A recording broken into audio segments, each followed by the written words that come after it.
Assalamualaikum warahmatullahi wabarakatuh. Apa kabar teman-teman semuanya? Semoga selalu dalam keadaan sehat walafiat tanpa kurang satu apapun. Baik teman-teman, dalam kesempatan pagi hari ini saya sekarang berada di kebun cabai rawit saya ini yang masih baru berumur 40-an hari teman-teman ya. Ini 40 sampai 45 hari ini, teman-teman.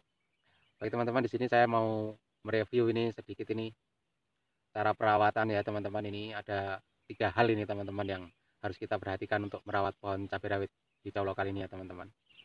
Tapi sebelumnya untuk teman-teman yang belum subscribe, silahkan tekan tombol subscribe di bawah ini, aktifkan loncengnya agar tidak ketinggalan saat saya upload video baru seputar pertanian cabai rawit ya teman-teman.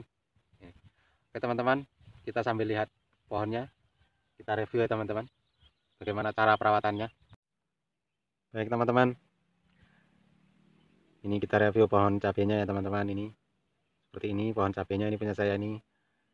Jadi begini teman-teman ya, dalam merawat cabai rawit hijau lokal ini kita harus jeli, harus memperhatikannya dengan betul-betul ya teman-teman, harus dengan sungguh-sungguh, karena penyakit itu biasanya kita tidak tahu kapan datangnya ya teman-teman.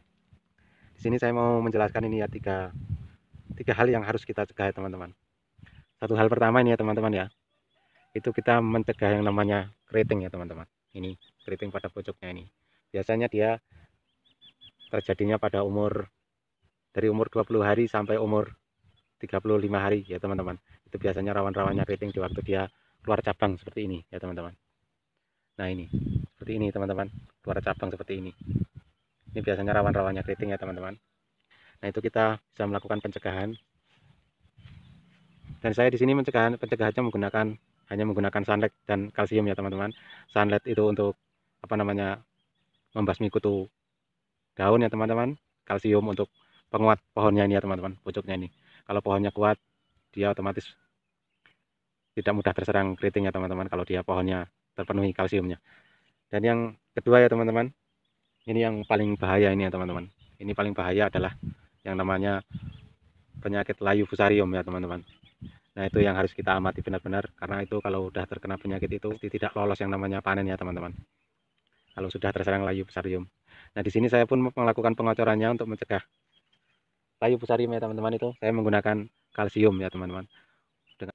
Di waktu cabai ini berumur 1 bulan, saya menggunakan pupuk kotornya itu 1 drum ya teman-teman. Itu 1 drum yang itu ya teman-teman, itu 1 kilo ya teman-teman untuk pengocoran pertama, dicampur dengan kalsium ya teman-teman. Kalsium itu 1 kilo dicampur, diaduk dalam 1 drum, dicampuri dengan pupuk kohe ya.